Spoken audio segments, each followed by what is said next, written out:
Welcome to the Improve Our podcast. Here you'll find conversations and practical advice that will help you develop your team leadership skills, improve employee motivation and performance, improve work relationships and communication, along with other areas related to people management. If you are an entrepreneur with a team, a business owner planning to have one, or a team leader in a company, this podcast is for you. I'm Daniela Tancău, an HR consultant and founder of Improve Work. For over 20 years, I've been in the HR field, continuously learning and gaining experience across its various areas. On this podcast, I support those in team leadership roles, whether they are business owners or CEOs, in finding practical solutions to the challenges they encounter with their teams.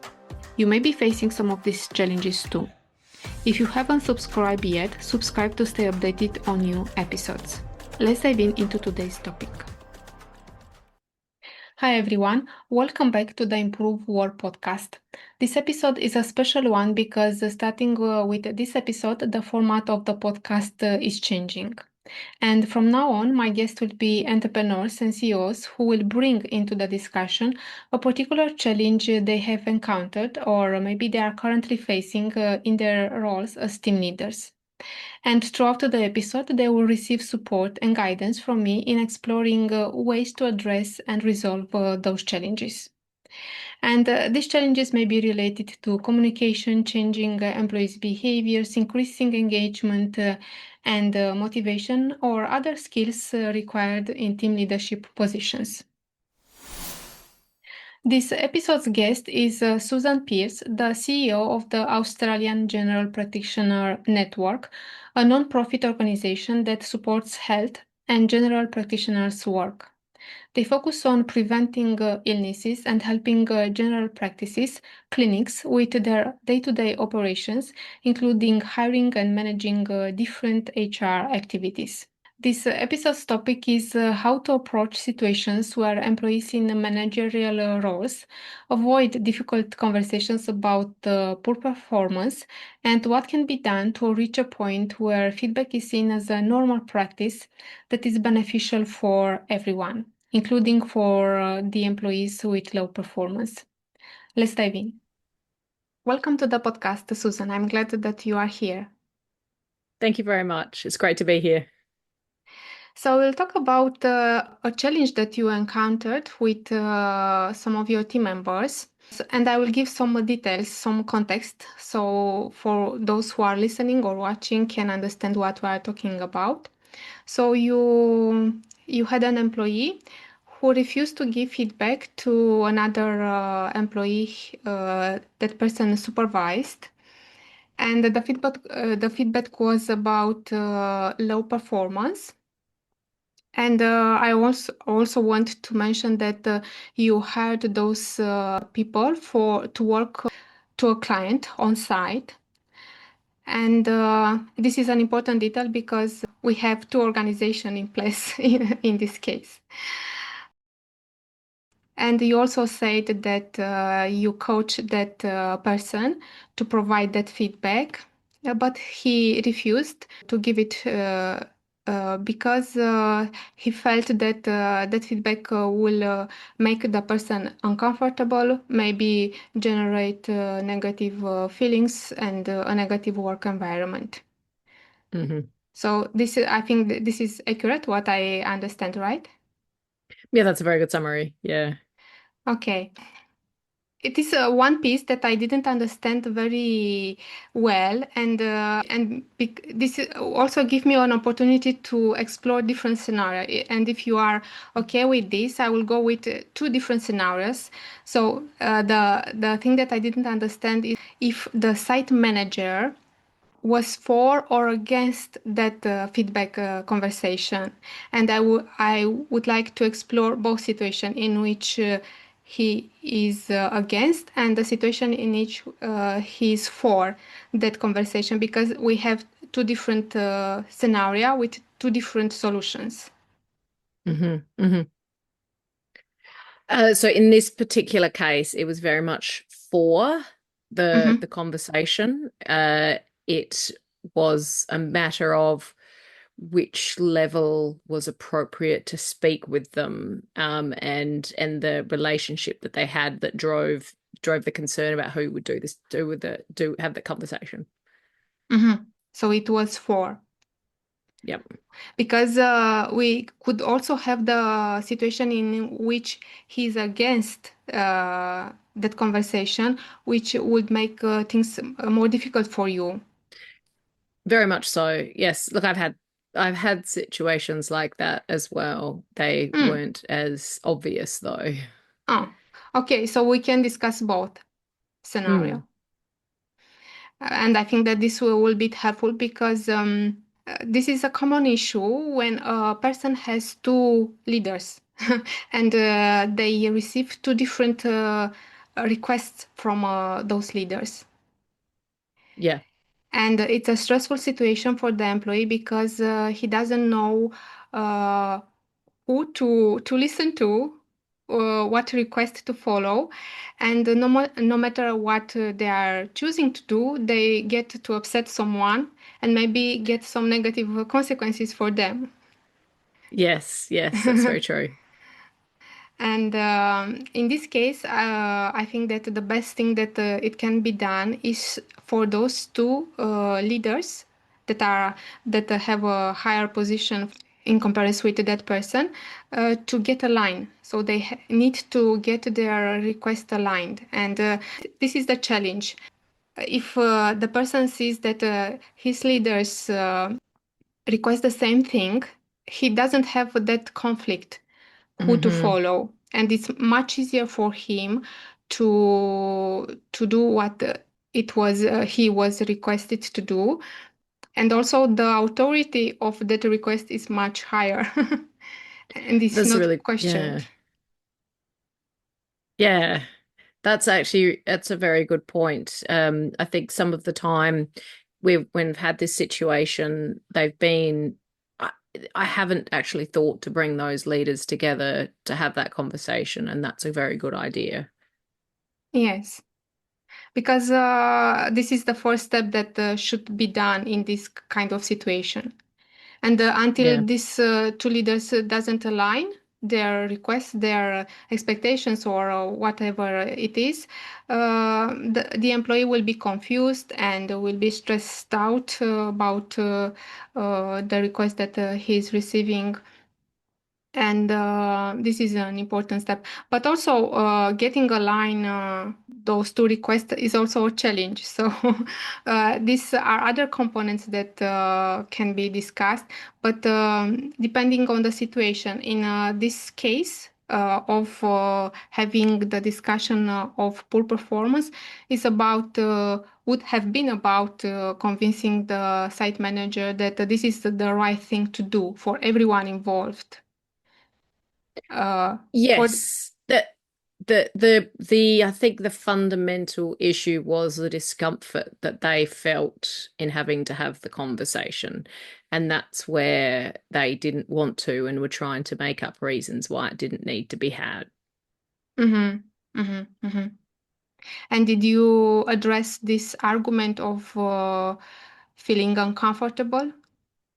We did. We spent a lot of time and effort talking about different ways it could be framed, had conversations about ways that we could give the feedback in a positive, maybe not positive, but growth Mm-hmm, perspective.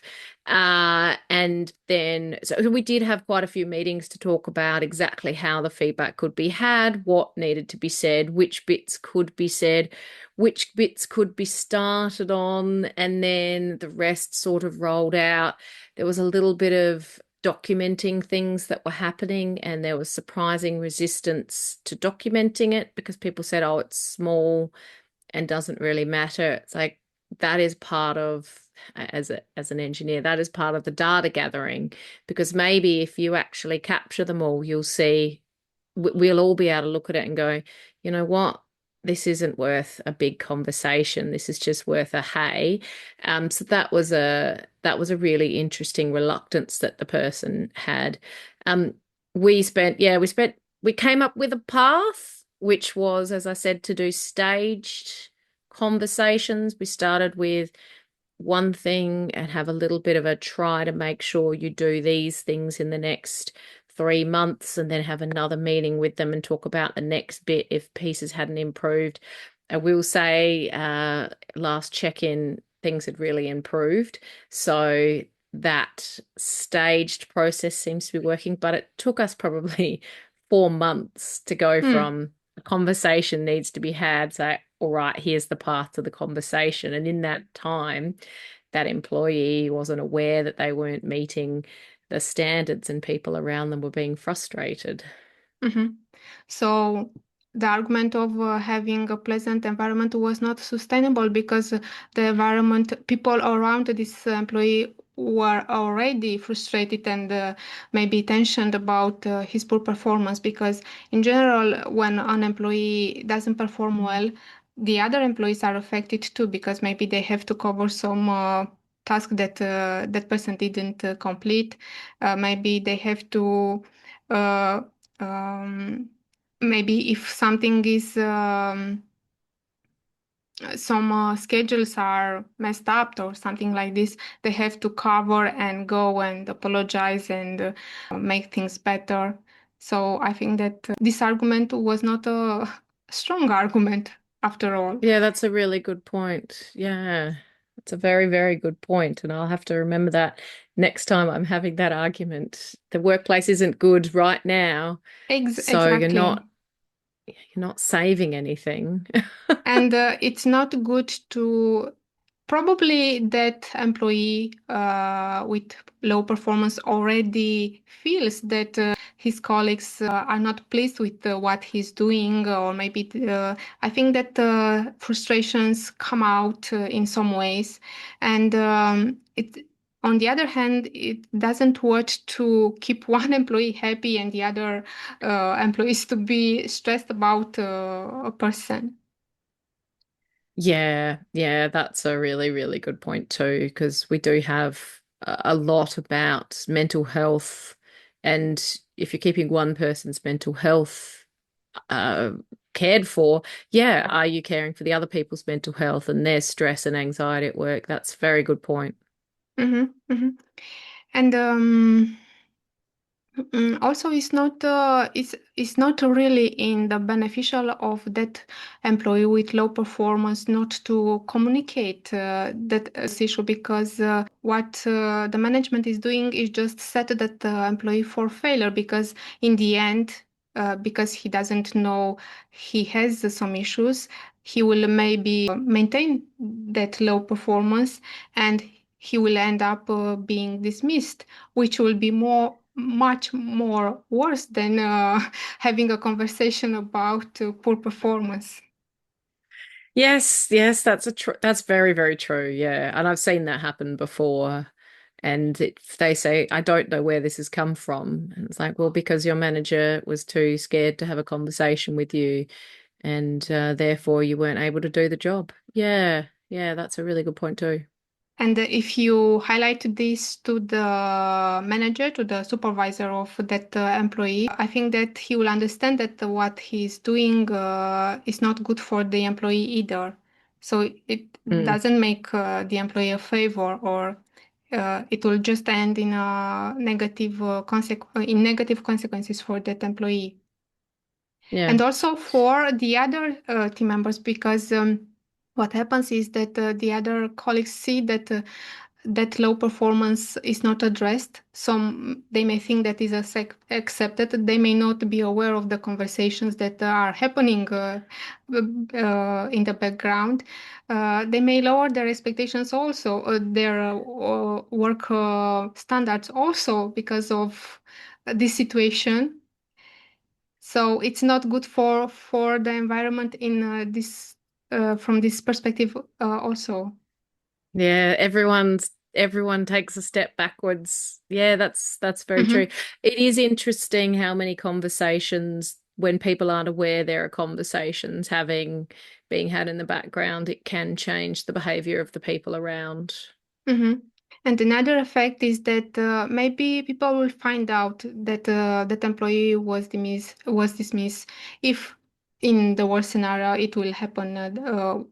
in some cases, this is the result. So let's say that we have this case in which the employee is dismissed for poor performance, but he doesn't know about the reason.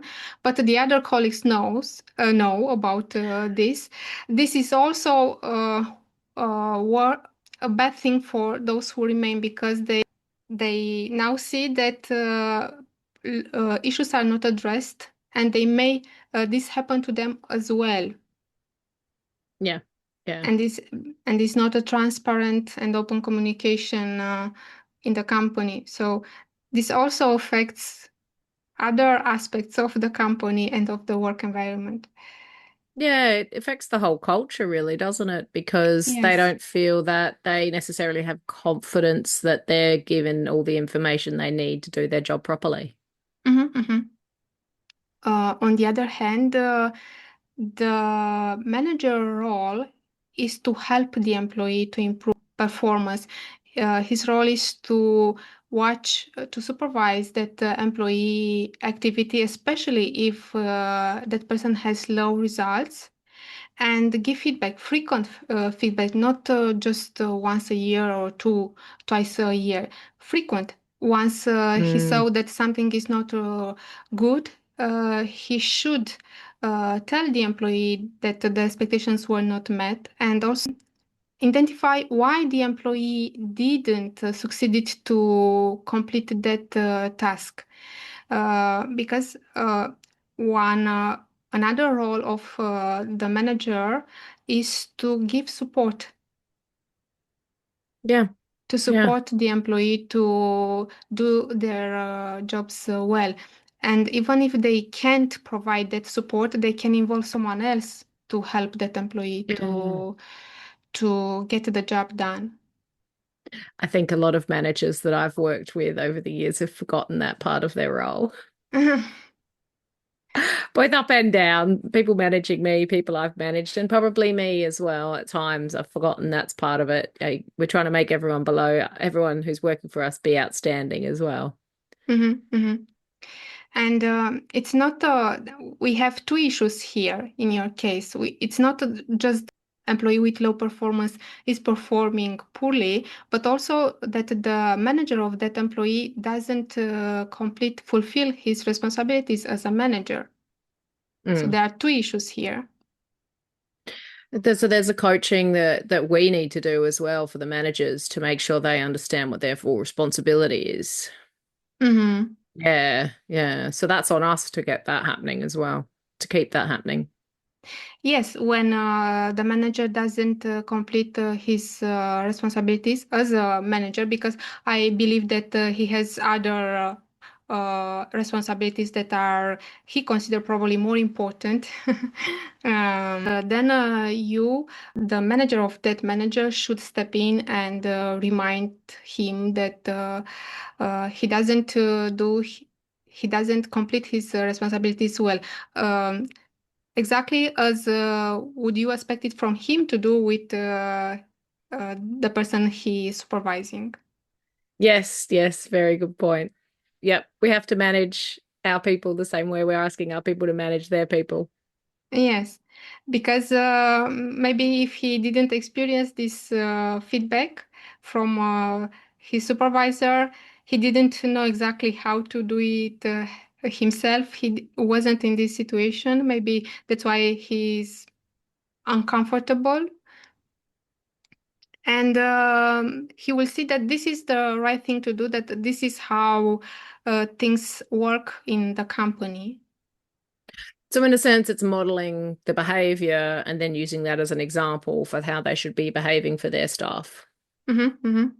Yeah. And also changing the framework of the feedback discussion, because it's not about it's not only about providing feedback about how telling that you are dissatisfied with that employee results, but also to understand why those results happened. What are the Hmm. causes?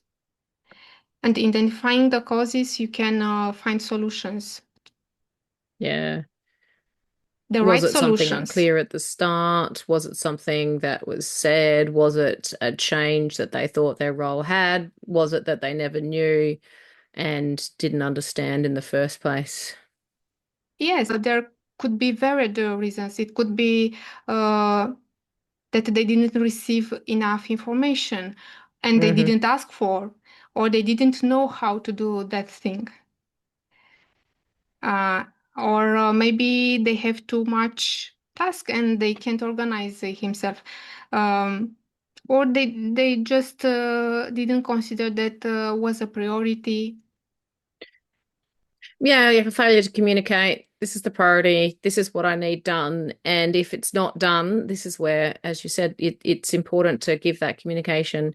If you don't say anything, then it's just reinforcing that it's not important because they think, Mhm. oh, well, I didn't get it done, so it must not need to be done. So I won't do Yes, it next time. of course. Yeah. They need to know where they stand and what they are doing well and what they are doing poorly, what they need to improve.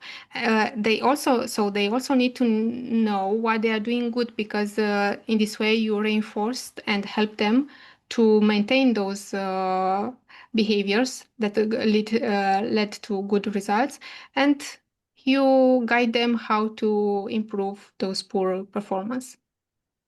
Yeah. Yeah. It will lead to better job satisfaction for themselves as well if they know what they're doing well. Yes, yes. Yeah. Yeah. That works really well. Or it should work really, really well.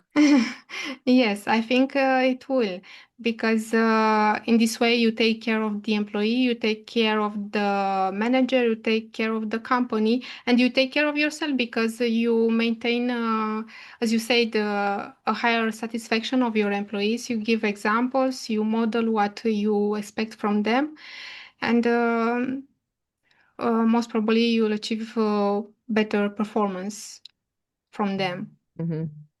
Hmm. And it's not Yep. always a matter of bad intention on or not caring. Um, there could be other reasons unrelated on this. It's not necessarily lack of skills or knowledge when an employee have poor performance. It could be other reasons. It could be organizational reasons. Yeah. I mean, it could also be, as you said, they've got too much else on, which would be an organizational reason. They may have too much on at that particular Mm-hmm. time, and something's just fallen by. And so they don't do it that time, and you don't reinforce it. So they're like, okay, well, it wasn't important next time. Mm-hmm. It's a busy period, and it maybe they need extra support to Yes, get it done. Like, it yes. needs to be does need to be handed to another person. But if the company doesn't have this value of open communication, transparent communication, they may not be open to communicate their issues. That's it. So, Yeah. Mm. if the manager gives feedback, it's a plus for the culture for this open communication. Look, you're right. When you can have an open communication and a conversation with someone where you're sort of saying, yes, this is good, this is where we need to improve, and it can be two ways as well, that does lead to a better, more happiness, more satisfaction, more trust. It Mhm. builds trust. Yeah. And the employee Yeah. sees that the manager cares about his Hmm. results, cares that the work to be done at the standards that are expected, and he get involved in the issues that the employee encounter and give support when it is needed. So yes, this creates trust and a different kind of relationship and communication between those two. Hmm. Yeah. A better relationship. Probably going to last longer and actually make the next conversation probably less of a hill to climb. It's just going to make it part of day to day. Yes, yes, of course. This is, it actually is. Mm, yeah. And it should be. These sorts of conversations You remind me that I've had other conversations like feedback should be part of what we expect to give to people every day, both positive and negative. And it should be a matter of you should be able to say, oh, look, this thing didn't go so well, or last week this thing went really well. And that means that you could both have those two-way conversations and no one's taking it personally Yes, or as an insult if you're bringing something up. yes, yes, correctly. So I hope that this guidelines or what I shared is helpful for you. And I will go now to find out more about the organization that you are managing. Can you tell us, please, what is this about, how the organization supports health and practitioners? So I am the CEO of the Australian General Practitioner Network. And in Australia, general practitioners or GPs are, I think, what other groups call primary health doctors or family doctors. And they are the first port of call. Well, we strongly believe they should always be the first port of call when someone gets sick. And one of the things that our organisation does is we advocate to the Commonwealth Government because of the fact we know that when people are looked after by GPs, by the community, that they're more likely to stay healthy. I liken it to catching the disease. A stitch in time saves nine. If you catch the disease early by going to see your primary health practitioner, you will stay well for longer. So we spend a lot of time trying to talk to state governments and governments in Australia and talking to the GPs themselves, trying to help them build their businesses up and make them in a position. Research says if you look after people in the community, if you keep them well, for every dollar you spend there, you're likely to save $12 to $24 on hospital. So the biggest point we make is this is the financially responsible way to manage health. But as well as our advocacy for general practice, we provide support for issues such as the one I've talked about, HR for general practice. Personally, I've worked in consulting and on site with clients, so I've seen a lot of that type of situation over the years from both sides of it. But we have a number of diseases that, in particular, we try to get general practitioners, general public, and we try to work together to get better participation. We're all about preventative care. Now, my Mhm. background as an engineer, when we used to design systems, the first thing we did was try and design out future failures. And I liken that to preventative care. So if you pick up the problem early, Mhm. in an engineering design, it doesn't cost money to fix it. Like imagine if you know when you're building a house and you keep making changes, if you made all those changes at the start, it would cost you a lot less. So that's what I think primary health is like. All right, so you've got the pre-markers for diabetes, let's make the changes now.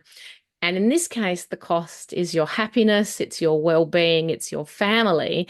And yes, okay, it's financial as well, but you have a better life because you picked it up. And I get very excited about this. So please excuse me if I start talking fast and waving my hands around.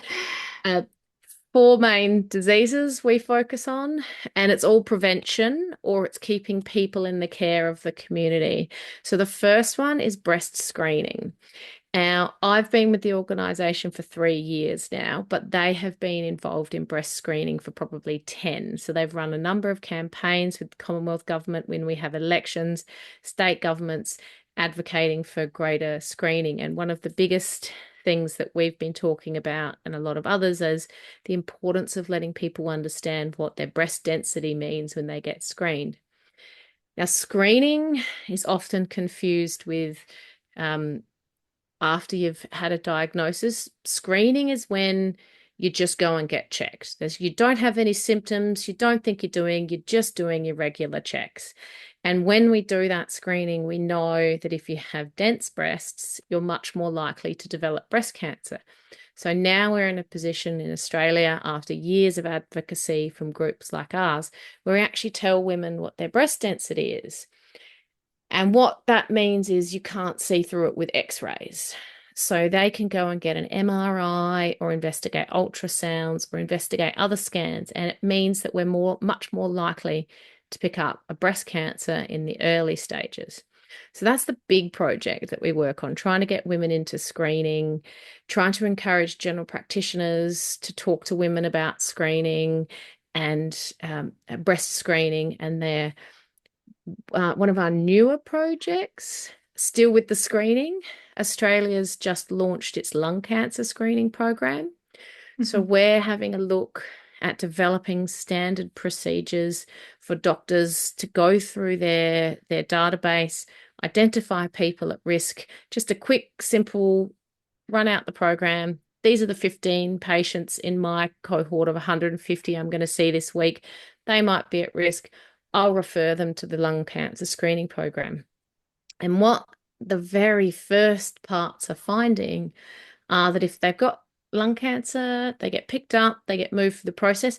But if they don't, there's something else often found. They might have some other respiratory disease and they're handed back to their GP.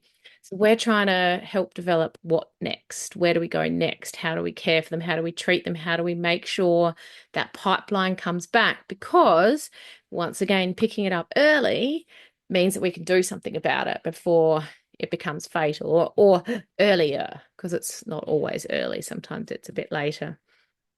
We also, part of that, we also very much recommend people get all their seasonal vaccines, influenza, COVID, RSV, shingles, all the ones that mean you're protected against respiratory disease.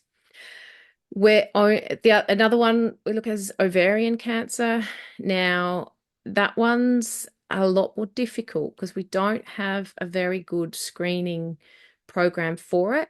So we're raising funds for people at the moment. We're also trying to raise awareness of what the symptoms may be. At the moment, the symptoms mimic a lot of other things. People going through menopause, symptoms are sometimes quite similar to ovarian cancer. So it's quite difficult to work that, but trying to make people aware of it, trying to start having some more funding for the research. It's international research, and we've got quite a lot happening in Australia, and just trying to help refine which symptoms are the ones you go, okay, this is menopause, this one might be ovarian cancer.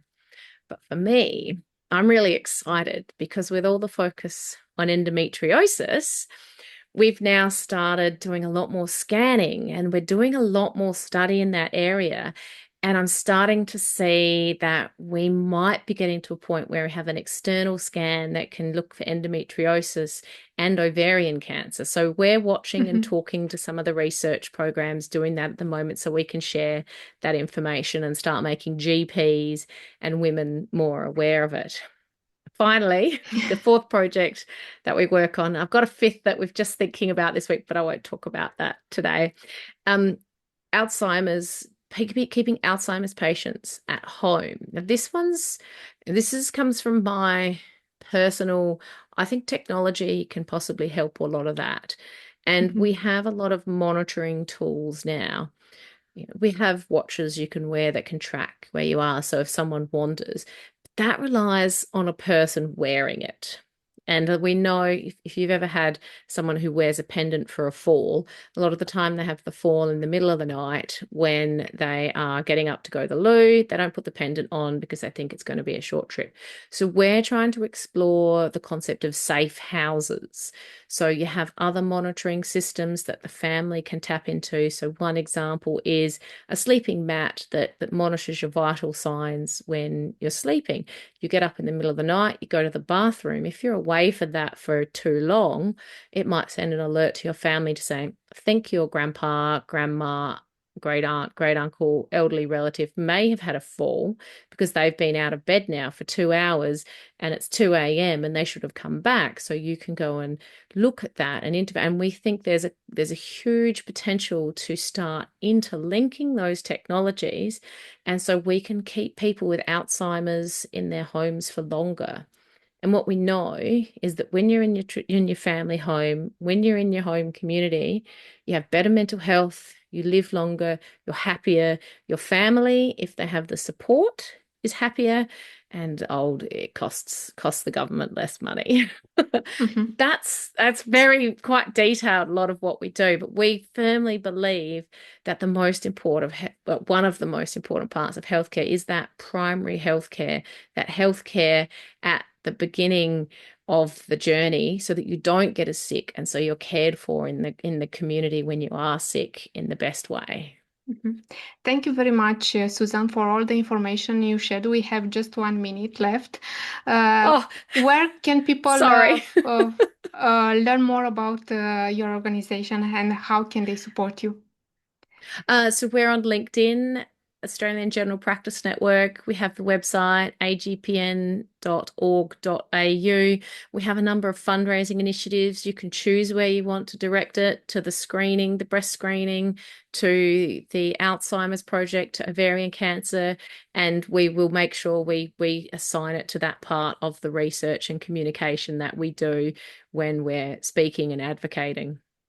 Thank you very much. Thank you so much for watching this episode. If you found value in this podcast, subscribe to stay updated.